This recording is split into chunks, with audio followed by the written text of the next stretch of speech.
का रुख करते हैं। लोकसभा चुनाव से पहले इंडी अलायंस की एकता यहां दरकती हुई दिखाई देती है।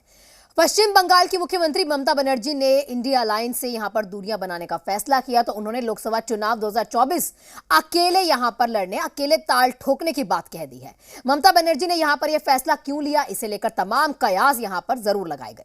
इधर इंडिया अलायंस को यहां पर मिल रहे एक के बाद एक झटके को लेकर झारखंड में भी खूब बयानबाजी होने लगी। एक तरफ Bharatiya Janata party India alliance को लेकर यहां चुटकी लेती दिखाई दी तो वहीं पर दूसरी ओर झारखंड मुक्ति मोर्चा और कांग्रेस सब कुछ ठीक होने का दावा करती है।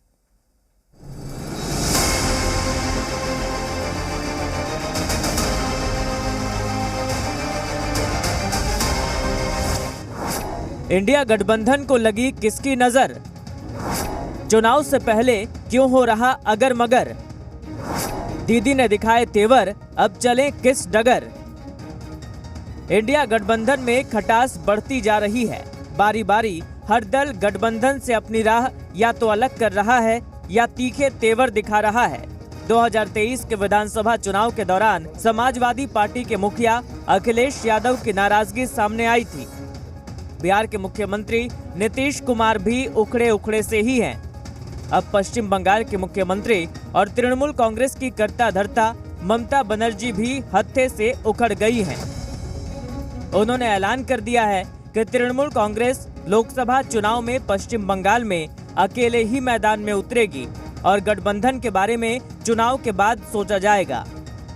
ममता बनर्जी के इस ऐलान के बाद इंडिया गठबंधन की एकता सवालों के घेरे में आ गई है और विपक्षी दल बीजेपी इसे लेकर तंज कसने का मौका नहीं छोड़ रही है।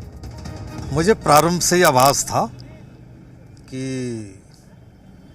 यह जो गठबंधन है ये कहीं ना कहीं स्वार्थ के कारण, अपने निजी स्वार्थ के कारण यह महागठबंधन बनी थी और मैं समझ रहा हूँ कि इनकी अपनी दलगत पार्टियों की एक तरह से कहा जाए कि स्वार्थ बीच में आ रही है। ममता बनर्जी की क्या नाराजगी है, इसके पीछे कई वजह बताई जा रही हैं, लेकिन साफ तौर पर कुछ नहीं कहा जा रहा है। ऐसे में इंडिया गठबंधन से जुड़े झारखंड मुक्ति मोर्चा और कांग्रेस सब कुछ ठीक होने का दावा कर रहे हैं।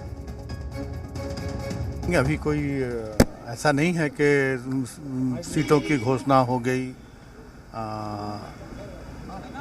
सभी जगह चुनाव की घोषणा हो गई, ऐसी बात नहीं है। अभी तो ये बहुत ही आरंभिक चरण है, शुरुआत है। आप देखेंगे सब कुछ समय पर ठीक होगा और इंडिया गठबंधन मजबूती के साथ इस चुनाव में आएगा। मोदी को सत्ता से हटाना है तो गठबंधन के चाहे जो भी पार्टी हो, कुछ बहुत तो विष पीना ही होगा। बहुत ज़्यादा इगोइस्ट भी नहीं होना है, लड़ना है मिल करके। तो कहीं पर खट्टा मिट्टा को बर्दाश्त करते हुए थोड़ा थोड़ा ज़रूरत पड़ेगा तो विष भी पीना होगा तो पीना चाहिए, तभी हम मोदी को केंद्र से हटा सकते हैं। लेकिन हमको लगता है कि समय आते सारे चीज़ ठीक ठाक हो जाएंगे, ये होता जाएगा। लोकसभा चुनाव में ज्यादा वक्त नहीं बचा है और विपक्षी दलों के गठबंधन में तनाव गहराता जा रहा है। बंगाल की तरह पंजाब, दिल्ली, यूपी, बिहार में भी सीट शेयरिंग पर पेंच फंसा है और गठबंधन की गांठ उलझती जा रही है। धीरज ठाकुर, जी